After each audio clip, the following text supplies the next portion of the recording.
안녕하세요. 저는 30대 직장인입니다.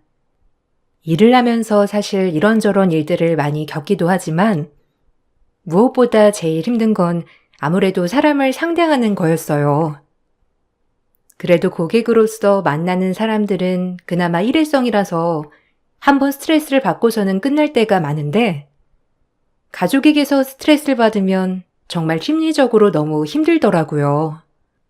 이곳에서 올라오는 사연들 중에서도 가족으로 인해서 스트레스를 받고 힘드셨던 분들이 많으실 텐데 저 역시 가족 때문에 힘들고 곤란한 상황을 많이 겪었답니다. 제 이야기를 한번 해볼까 싶어서 이렇게 사연을 써보게 되었어요. 저는 대학생 때부터 연애를 했던 남편과 결혼을 했습니다. 워낙 오래 연애를 했기 때문에 서로를 잘 알고 있었다고 생각을 했어요. 근데 그건 착각이었죠. 결혼을 할 때 저희가 생각을 했던 건 양가 부모님 도움 없이 저희끼리 반반으로 돈을 모아 결혼하자는 것이었어요. 그러다 보니 예물이나 예단 없이 시작을 하게 되었지만 어차피 모든 결혼 준비를 저희 돈으로 했으니 괜찮다고 생각을 했었죠. 거기다가 이런 저희들의 뜻을 전하고 나서 시모는 정말 좋아하셨어요. 결혼하고서 집들이를 하던 날 친척들이 모두 모인 자리에서도 시모와 남편은 반반 결혼을 한 저를 엄청 칭찬했습니다. 우리 현수가 요즘 애들답지 않게 얼마나 야무진지 몰라. 우리 집 옆집 언니네 며느리는 집도 받아놓고서는 혼수도 아무것도 안 해왔다고 하더니만 우리 현수는 결혼할 때 다 반반 돈 내고 했잖아. 얼마나 야무지고 알뜰한지. 그동안 일하면서 번 돈도 꽤 됐나 보더라고. 아유, 우리 두진이가 워낙 눈이 높아가지고 제 눈에 차례가 있을까 싶었는데 딱 현수가 두진이한테 딱 맞았어. 아유, 그럼 이 집도 둘이서 알아서 마련한 거야? 집값도 만만치 않을 텐데 말이야. 그래서 두진 엄마 애들 결혼할 때 신경 쓸 거 하나도 없다고 그랬구나. 며느리 참 잘 뒀네. 안 그래도 우리 아들 장가 보내려고 하니까 우리도 고민이 장난 아닌데 두진 엄만 좋겠어. 아들 장가 보낼 때 다들 목돈 들어간다고 하잖아. 그런 거 없이 둘이서 알아서 했다니 얼마나 장해. 그러니까 두진이가 색식감 잘 골랐지 뭐. 둘이 대학생 때부터 만났잖아. 아니 나도 처음에는 현수네가 워낙 잘 사니까 혹시라도 뭐 우리가 더 해가야 하는 게 있는가 싶었는데 둘이서 알아서 하겠다고 하니 나야 좋았지. 현수네 쪽에선 얼마나 보태줬는지 모르겠지만 그래도 좀 도와주긴 했겠지. 어쨌든 현수네가 도와주는 건 도와주시는 거고 나는 우리 아들이 굳고 말려서 못 도와줬지 뭐. 에이, 그래도 두진 엄마가 좀 도와주지 그랬어. 이 정도 집 마련하는데 힘들었을 텐데. 그러고 보니 이 집은 그럼 두 사람 명의로 한 거야? 왜 요즘은 반반 결혼한다고 하면 집 명의도 공동으로 한다던데? 주변에 반반 결혼하는 사람들이 없어서. 혼수도 그럼 둘이서 알아서 마련했나 보네. 네. 저희가 알아서 다 마련했어요. 현수가 좀 더 일찍 사회생활 해가지고 모아둔 돈이 많긴 했지만 어쨌든 반반 결혼이죠 뭐. 혼수는 현수 자취하면서 쓰던 것도 가지고 오고 필요한 건 사고 그러다 보니 아낄 수 있었네요. 오히려 제가 그런 게 고마운 것 같아요. 결혼하면 로망 같은 거 다들 있는데 현수는 그런 거 욕심 안 내고 반반 결혼했으면 좋겠다고 해서 제가 개념녀 만나서 다행이죠 뭐. 그래. 우리 현수는 네가 말하는 개념녀가 맞아.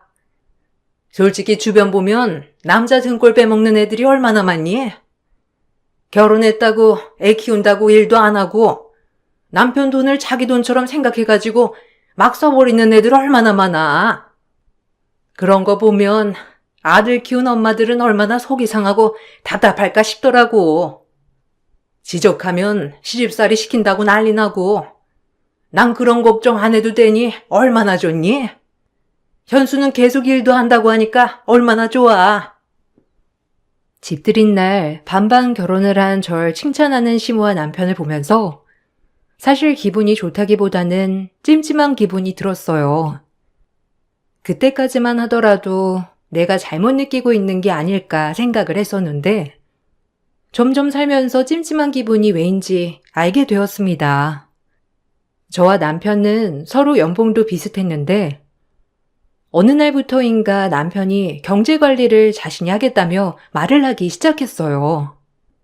저는 누가 해도 상관이 없다고 생각했지만 돈 사용 내역을 투명하게 공개하는 게 맞는다고 했거든요.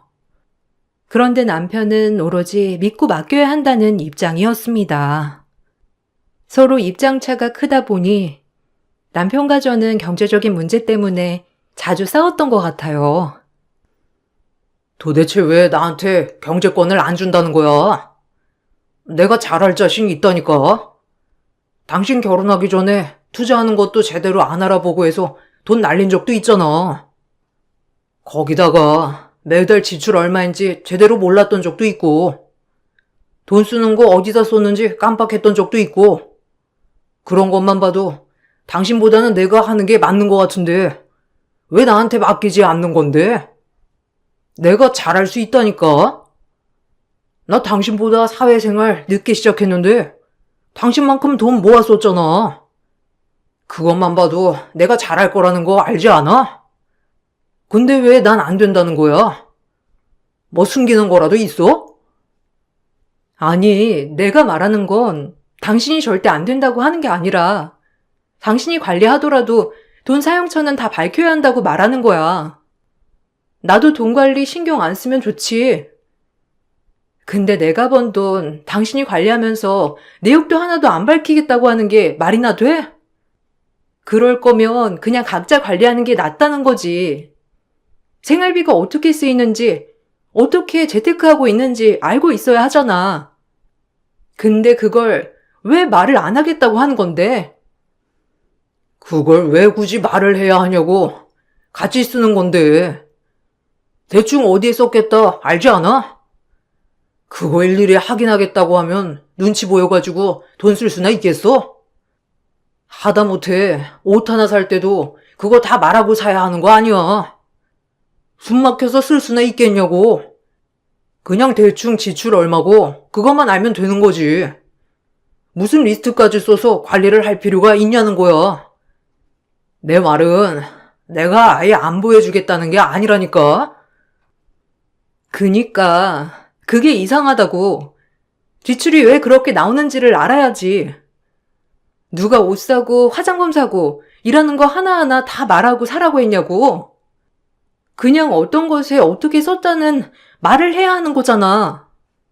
이렇게 할 바에는 생활비 각자 지출하고 공동으로 관리해. 그리고 나머지는 각자 알아서 관리하는 걸로 하자고. 그게 제일 나을 것 같아. 나랑 당신 의견 절충한 게 이거야. 생활비 각자 지출해서 그걸로 공동으로 쓰는 거. 우리가 룸메이트야? 무슨 생활비를 각자 지출해서 써? 그러면 서로 얼마나 벌고 있는지 잘 모르잖아. 그러면 이 양가 부모님 선물이나 용돈 들을 때도 각자 지출해서 쓸 거야? 아무리 우리가 반반 결혼을 했다지만 부부가 됐으면 공동으로 관리를 해야 하는 거 아니야. 난 당신 생각이 좀 이상한 것 같아. 주변에 물어봐도 생활비 각자 지출해서 쓰는 곳은 아무것도 없어. 당신이 해도 상관없다니까? 대신 지출 내역을 보여달라고. 매달 당신한테 내 월급 다 맡기는 대신에 어떻게 쓰고 있고 모으고 있는지를 보여줘야지. 당신이 이걸 막 쓸까봐 하는 말이 아니라 나도 부부니까 같이 돈을 벌고 있으니까 어떻게 쓰는지를 알아야 할 거 아냐. 나 지금도 가계부 다 쓰고 있는데 결혼하기 전 있었던 일 가지고 자꾸는 안 된다고 그렇게 얘기하면 어떡해. 차라리 생활비 각자 내서 쓰자니까. 넌 이럴 때 보면 남 같아. 우리 결혼했어. 부부잖아. 어떻게 부부가 남처럼 생활비 각출해서 쓰냐고. 답답하게 네 주장만 요구하지 말고 남들 얘기도 좀 들어. 너는 왜 네 말이 다 맞는다고 생각하냐? 남들도 다 한 사람이 경제권 갖고 관리하는데 어떻게 너만 그렇게 딴소리 하냐고. 네가 그러니까 나는 숨기는 게 있다고 생각하지 않겠어? 아우 진짜 말이 안 통한다 정말. 남편은 이상하게 경제권 관련해서는 너무나 예민하게 따졌어요. 솔직히 결혼 전에 모든 경제 상황을 오픈해서 결혼을 했어야 맞았지만 이미 늦은 상황이었고 막상 결혼을 하고 보니 남편의 씀씀이가 해프다는 게 보였죠. 그러다 보니 자신이 경제권을 갖겠다고 하는 남편의 모습에 믿음이 가지 않았어요. 그래서 지출 내역을 오픈했으면 좋겠다고 말했는데도 남편은 절대 그럴 수 없다는 입장을 고수했죠. 전 남편이 앞뒤 없이 반대를 하자 더 믿음이 가지 않았고 차라리 생활비를 각출해서 나머지는 서로 관리하자고 했어요. 처음에는 부부로서 어떻게 그럴 수 있냐면서 기분 나빠하던 남편은 제가 계속해서 고집을 하니 결국 생활비 일부만 공동으로 관리하고 나머지는 각자 알아서 관리하기로 했습니다. 남편과 연봉이 비슷했기 때문에 생활비 100만 원을 제외하고는 어느 정도 남는지 알고 있었는데 남편의 씀씀이를 보니 이걸 어떻게 다 감당하지 싶을 때가 많았어요. 그래도 알아서 잘 관리하고 있겠거니 생각했었죠. 저희는 반반 결혼을 하다 보니 결혼 초반에는 모아둔 돈이 거의 없었어요. 집을 구입하느라 다 써버려서 0에서 시작을 하던 상황이었죠. 생활비를 서로 100만 원씩 내서 공동으로 사용하고 있었는데 맞벌이를 했기 때문에 크게 쓸 돈은 없었어요. 그러다 보니 금방 돈이 모아지기도 했는데 그럴 때마다 남편은 시댁에 뭐가 고장이 났느니 엄마가 요새 몸이 안 좋다느니 하면서 야금야금 그 돈을 쓰기 시작했습니다. 진정에는 특별하게 지출할 일이 없었는데 시댁에는 유독 지출해야 할 돈이 많아지기 시작했죠. 남편뿐만 아니라 시모도 자꾸만 저에게 전화를 해서 뭔가를 요구하셨어요. 현수야, 바쁘니? 아유, 내가 찾아봐도 어떻게 고쳐야 할지 몰라서 너한테까지 전화했네. 우리 집 냉장고가 영 시원치 않아.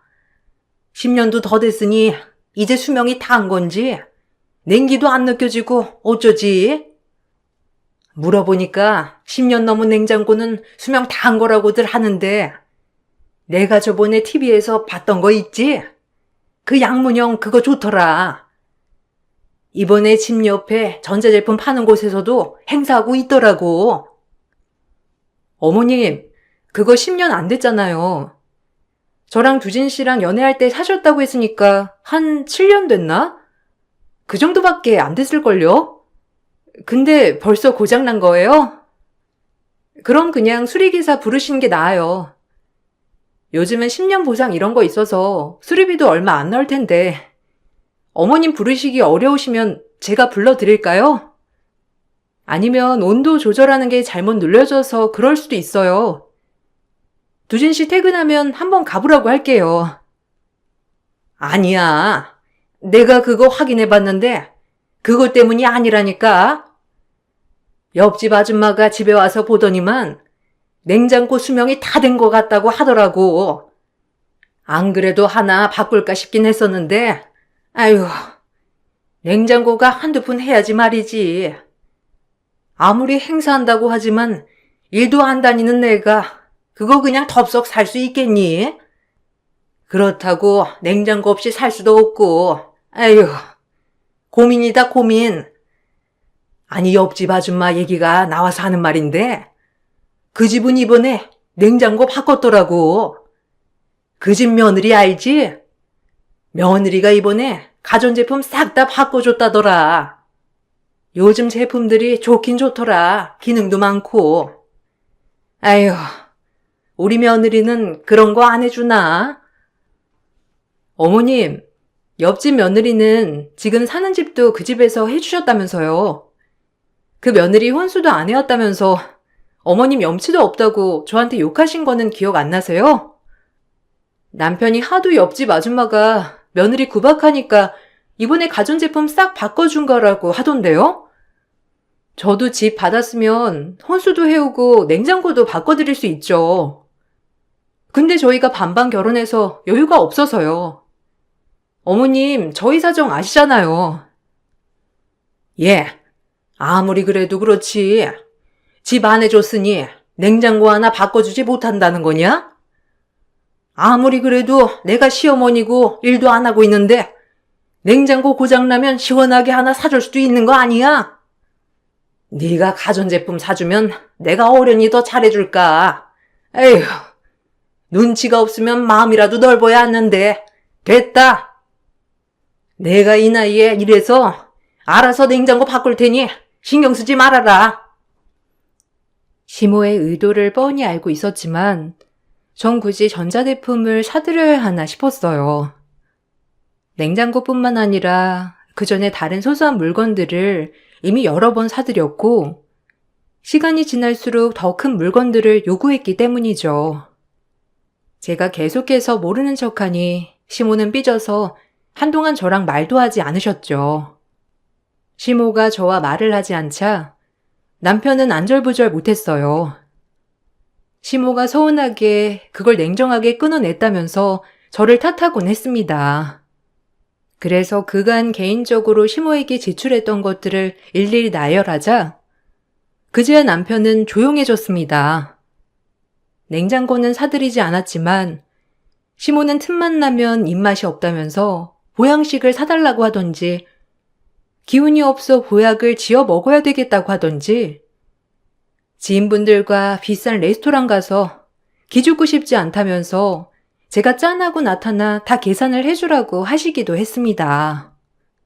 그 모든 것을 그래도 어른이니 생각해서 참아줬는데도 점점 더 큰 걸 바라시는 시모가 이해되지 않았고 그렇게 해도 절 탓하는 남편에게 서운했어요. 저 역시 서운함이 쌓이고 있을 때쯤 남편에게 사건이 터졌습니다. 어느 날 남편이 저녁을 먹으며 진지한 얘기를 좀 하자며 말을 꺼냈어요. 저 다른 게 아니고 이번 달 카드값 좀 당신이 도와주면 안 될까? 내가 다 계산하면서 썼는데 생각보다 이번 달 카드값이 너무 많이 나와가지고 혼자 감당하기 힘들어. 당신이 좀 도와줘. 당신 모아둔 돈 있지? 그거 내 카드값 좀 내줘. 다음에 당신이 필요할 때 그때 내가 도와줄게.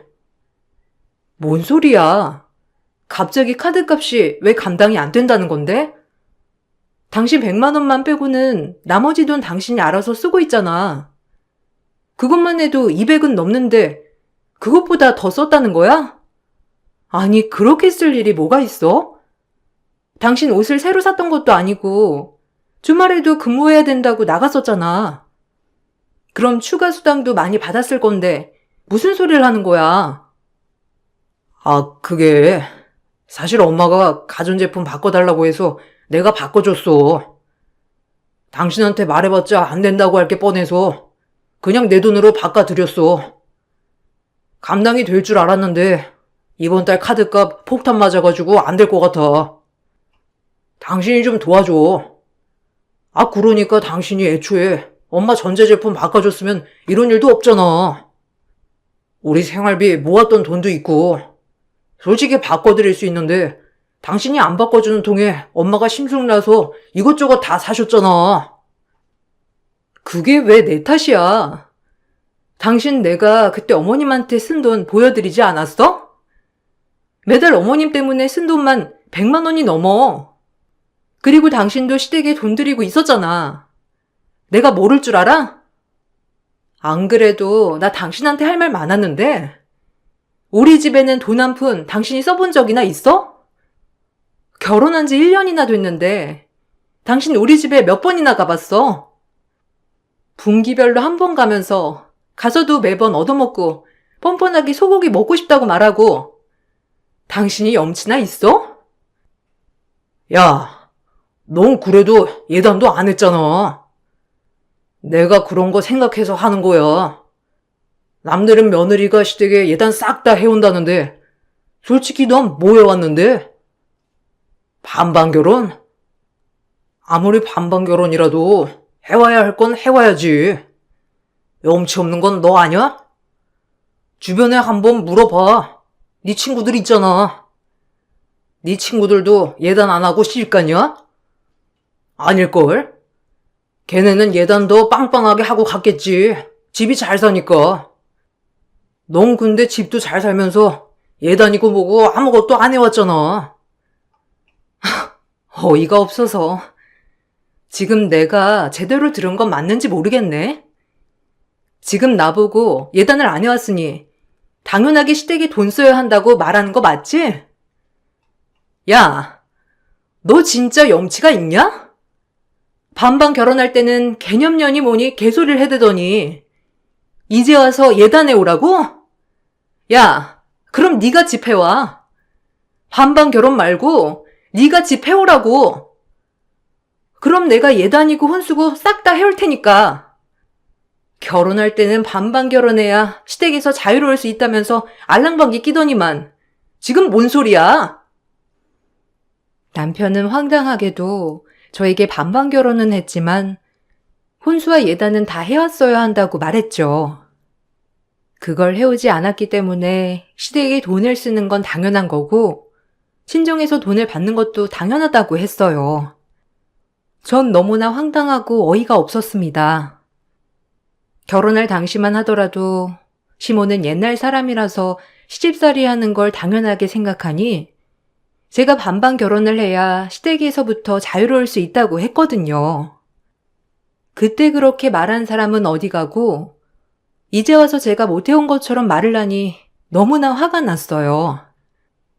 더군다나 제 화를 돋궜던 건 또 한 가지가 있었습니다. 바로 대학생 신우였어요.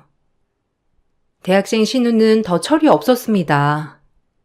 신혼집이 신우 대학 근처에 있었는데 말없이 새벽에 신혼집으로 찾아와 거실에서 자고 있었던 일이 많았어요. 처음에는 어려서 그런 거보다 이해하려고 했지만 언젠가부터 친정에서 받은 아끼는 목걸이, 귀걸이, 가방 같은 게 사라지기 시작했습니다.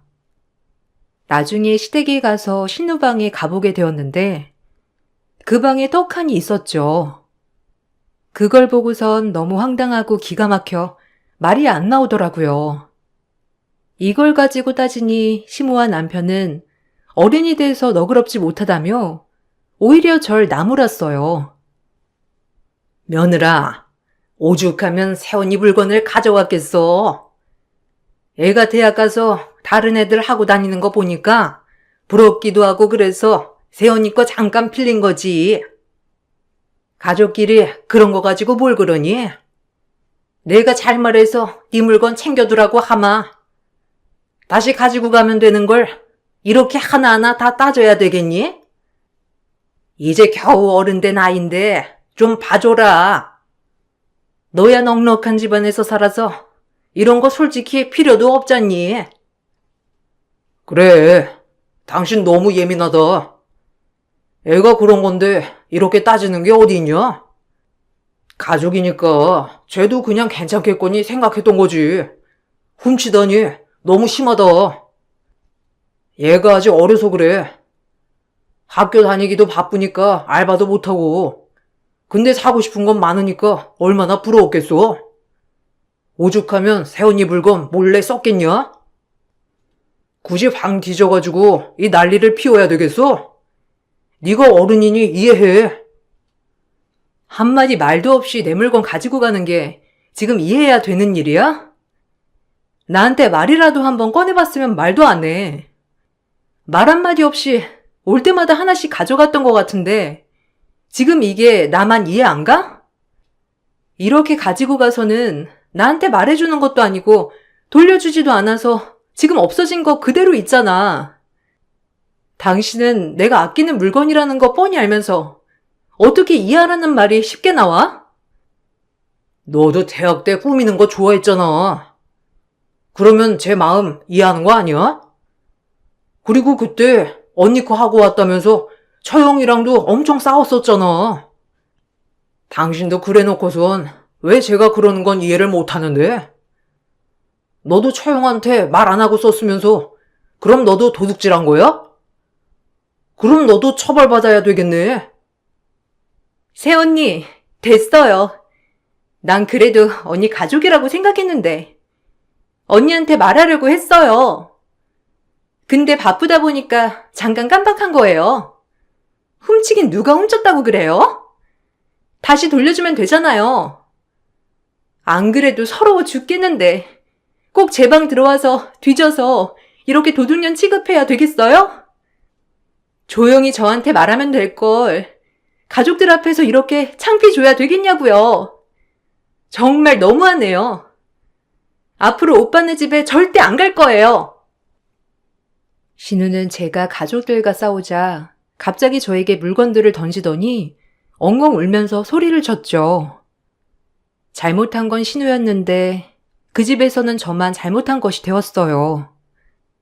집에 찾아오지 않겠다는 신우였지만 그 후로도 계속 몰래 집에 오더라고요. 다만 제가 출근한 낮 시간대에만 들락거리니 마주친 적은 없었습니다. 그 후로도 자잘한 물건들이 없어졌다가 다시 돌아오곤 했지만 전 그냥 참고 넘어갔어요. 시댁에 가면 항상 저만 이상한 사람이 되었습니다.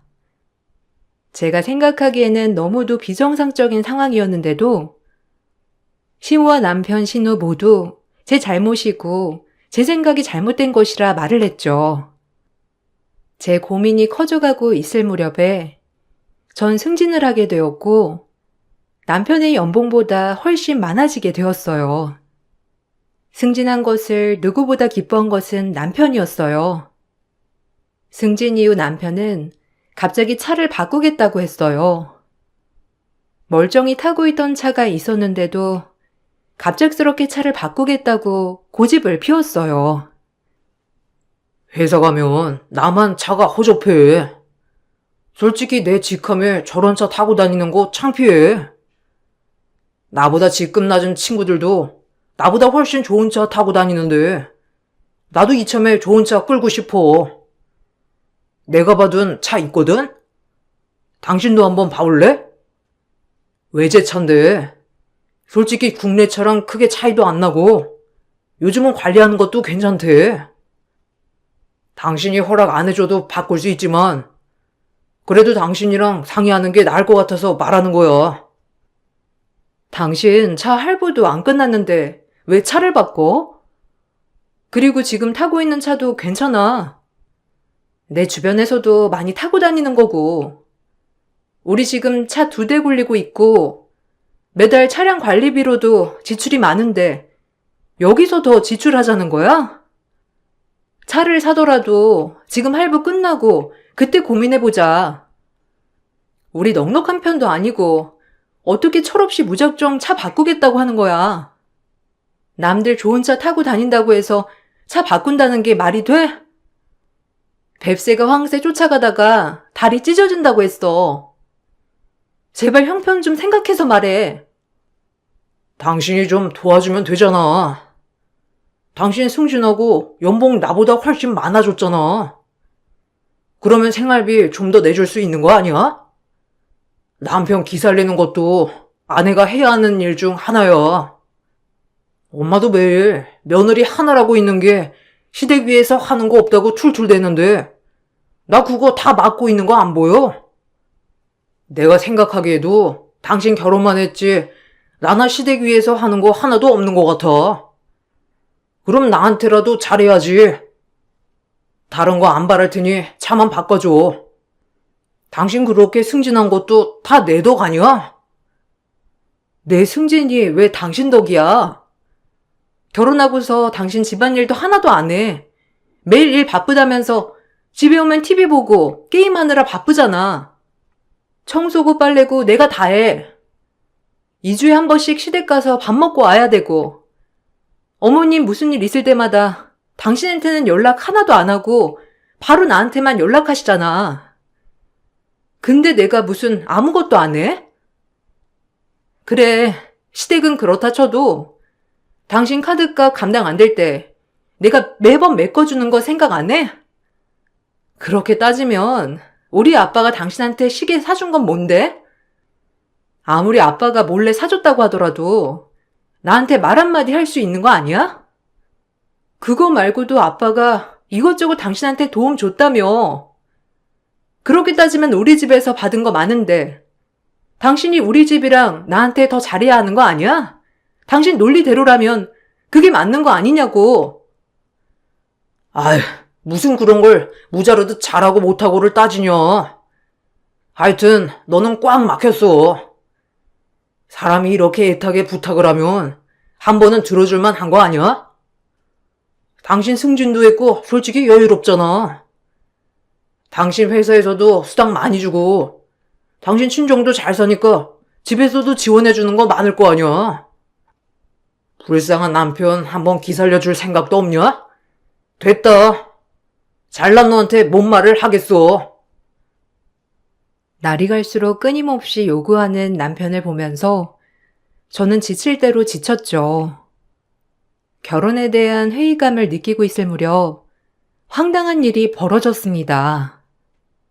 친정엄마는 시외에서 펜션을 운영하고 있었는데 어느 날 갑자기 전화가 오셔서는 시모가 산악회 회원들이랑 펜션에서 묵겠다며 찾아왔다고 하더라고요.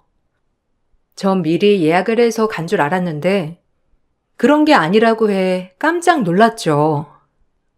바로 다음날 퇴실 시간에 맞춰서 가보니 이미 산악회 회원들은 가고 없었어요. 펜션 내부는 정리도 하나도 안 되어 있었고 쓰레기가 잔뜩이었습니다. 펜션을 정리하느라 정신없는 엄마 옆에 여유롭게 커피 마시고 있는 시모를 보고선 화가 머리끝까지 치솟더라고요. 저를 보고서는 잘 놀다 간다면서 말하고는 쏙하니 사라져버린 시모에게 바로 전화를 걸어 따졌습니다. 너는 어떻게 된 게 연락 한 통이 없냐? 시엄마가 잘 있는지 없는지 궁금하지도 않디? 이제야 연락하네. 나 요즘 산악동호회에 가입해서 다니고 있어. 어제 여기 근처 산에 올라갔다가 왔거든. 사돈 운영하는 펜션이 이 근방이라고 왔는데 마침 방이 있다고 하시대. 그래서 하루 묵었어. 솔직히 더 좋은 곳 갈 수 있었는데 그래도 사돈 운영하는 곳이니까 가봐야지. 지금 뭐 하시는 거예요? 펜션 사용을 하셨으면 정리를 하고 가셨어야죠. 청소는 안 하시더라도 쓴 물건은 어느 정도 정리하시고 쓰레기는 쓰레기통에 버리고 가셨어야죠. 술병도 치우시지도 않고 먹은 음식도 그대로 놔두시고 가시고 이불에는 온갖 이불질에 변기는 왜 이렇게 다 막혀 있는 거예요? 이 꼴을 해놓고서는 그냥 가시는 게 어디 있어요. 그리고 펜션 전체 사용을 하셨으면 그 비용 지불하셔야 하는 거 아니에요? 550만 원 입금하세요. 예, 너 시댁에 이 정도는 해야 하는 거 아니니? 시집 오면서 해온 것도 없으면서 꼴에 지 엄마 하는 펜션이라고 돈 달라고 하는 거냐? 애초에 사돈도 염치가 있으니까 나한테 돈 달라고 말도 못 꺼낸 거 아니겠니? 너도 생각을 해봐라. 날 시집 보내면서 돈 한 푼 안 주는 사람이 어디 있어? 아무리 시대가 바뀌었다곤 하지만 해야 할 건 해와야지. 550만 원이면 싸게 먹히는 거야. 너 알지도 못하면서 따지지 말아라. 나 바쁘니까 끊는다. 시모는 당당하게 공짜 숙박을 했고 전 더 이상 참을 수 없다 생각했습니다. 지금껏 쌓여있던 분노를 터뜨리기 시작했어요. 먼저 전 동호회를 신고했습니다. 무전 취식으로 신고를 하고 CCTV를 증거로 제출했습니다. 거기다가 펜션 기물을 파손했던 것에 대해서 손해배상을 청구했어요. 그 소식을 듣고서는 시모는 바로 저에게 연락을 해 오셨죠. 자기를 무시하는 거냐면서 가만두지 않겠다는 시모에게 전 이제 시작이라고 대응했어요. 야, 너 지금 내가 시집살이 편하게 해주니까 아예 막 나가자는 거냐? 너 내가 가만히 있을 줄 알아? 감히 날 신고해? 그깟 펜션 얼마나 한다고 내가 돈 다 대줄 수 있는데 내가 그래도 사돈 생각해서 안 준 거야. 알지도 못하면서 네가 뭐라고 날 신고해? 그따위 허름한 펜션 운영하면서 그 돈 다 받는 게 사기 아니니? 네 엄이 닮아서 똑같구나. 돈에 미쳐가지고 시어머니한테 돈 달라고 신고를 해? 아이고, 우리 불쌍한 아들이 이런 피도 눈물도 없는 애랑 살고 있다니. 아, 잘 됐네요. 안 그래도 그 말을 안 해드린 것 같아서 이참에 해드리려고 했는데 그렇게 아들 장가 보낸 거 후회되시면 다시 데려가세요. 저한테 한 번만 봐달라 질질 짜는 것도 보기 싫어 죽겠는데 아줌마가 나서주신다면 수월하겠네요. 아줌마 아들은 지금 상황 말도 안 꺼냈나 봐요. 뭐 내가 용서해줄 줄 알아서 그랬는지 모르겠는데 제발 좀 데리고 가세요. 꼴도 보기 싫으니까. 뭐? 너 지금 꼴도 보기 싫다고 했어? 너네 싸웠니? 싸웠으면 너희들끼리 알아서 풀어야지. 뭐? 아줌마? 이게 정말 미쳤나? 네가 지금 나랑 해보자는 거지? 너 지금 시어머니랑 통화하는 거 알고나 있니? 얘가 정신 나갔나? 지금 뭐 하자는 거야? 너 혹시 네 엄마 펜션 말없이 갔다고 그래서 그러는 거니? 너도 철 좀 들어라. 네 엄마도 뭐라고 안 하는 걸 왜 네가 나서서 그래? 사람이 사람다운 짓을 해야 어른이 나서서 뭐라고 하죠. 말해봤자 말도 안 통한 사람한테 뭐라고 하겠어요. 근데 전 말 안 통해도 말해야겠어서요. 당신 아들 집어리 생각도 못하고 씀씀이만 커서 여기저기 돈만 쳐쓰고 다니고 있는 거 알아? 결혼하고서도 1원도 못 모으고 나한테 도와달라고 하더라. 그래 놓고서는 남들한테는 잘 보이려고 보증까지 서서 1억이나 나 몰래 빚졌어. 정신 나간 건 당신네들이겠지. 내가 왜 당신네 뒤처리 해줘야 하는데? 당신 아들 내보냈으니까 다시 데려가서 키워. 그리고 콩밥 처먹기 싫으면 당장 돈 내! 남편은 보이는 이미지를 굉장히 중요하게 생각한 사람이었어요. 그러다 보니 지인들과 술자리에서도 능력도 되지 않으면서 모든 술값을 내주거나 돈을 척척 빌려주기도 했죠. 그러면서 지인들 보증까지 서주기도 했는데 그 지인이 사기를 치고 잠적하면서 그 빚을 남편이 다 갚게 생겼더라고요. 나중에 일이 터져서야 저에게 갚아달라면서 울고불고 매달렸는데 그 모습을 보고선 온갖 정이 다 떨어졌어요. 이혼을 하려고 알아보다 보니 남편의 채무는 그것 외에도 정말 많았습니다. 남편은 부부이니 채무까지 분할해야 한다고 했지만 사실 그 빚은 제가 전혀 알지 못했던 것이기 때문에 분할하지 않았고 재산을 몰래 탕진했던 남편과는 이혼 소송으로 위자료를 받고 이혼을 하게 되었어요. 전 여기서 끝내지 않고 그동안 신우가 몰래 가지고 간 제 물건들을 분실 신고했고 중고장터에서 팔려고 했던 것이 잡히게 되면서 신우는 절도죄로 처벌을 받게 했습니다. 그제야 시모는 엄마에게 전화를 해 미안하다며 싹싹 비셨어요. 제 길을 잡으려고 했던 것뿐이라면서 황당한 소리를 늘어 놓으시더니 남편이 힘들어 죽으려고 한다면서 빚만 갚아달라는 어이없는 말도 덧붙이셨죠. 끝까지 이 사람들은 뻔뻔하구나 생각이 들었어요. 펜션 비용에 대해서 형사 처벌을 받게 될 수 있게 되자 시모는 뒤늦게 변상을 했어요. 무단 취식으로 인한 사기죄 처벌로 벌금형이 내려지게 되었다고 했습니다. 신우 역시 절도죄로 처벌을 받게 되었고, 절도한 모든 물건들은 제가 다시 되돌려 받을 수 있었어요. 이후 술 마시고 집까지 찾아온 남편을 신고했고, 접근금지 신청까지 하고 나서야 남편은 더 이상 찾아오지 않았습니다. 소문에 의하면 남편은 신용불량자가 되었다고 하더라고요. 저랑 이혼을 하면서 집을 처분해 나눴었는데 저한테 위자료를 주고 나서 남은 돈으로 투자를 하다가 죄다 날려 빈털터리가 되었다고 해요.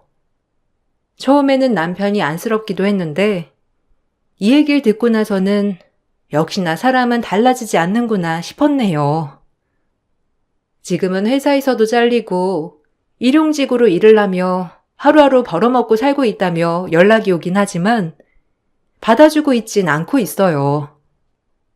시모도 그렇게 하기 싫어하던 일을 하고 있다고 하는데 애초에 자신들의 상황을 알고서 아꼈다면 그 고생을 하지 않아도 됐을 걸 싶어요. 그렇게 저는 2년여의 결혼 생활을 정리했습니다. 2년 동안 참 파란만장한 일들이 있었지만 지금은 웃으며 얘기할 수 있을 정도가 되었네요.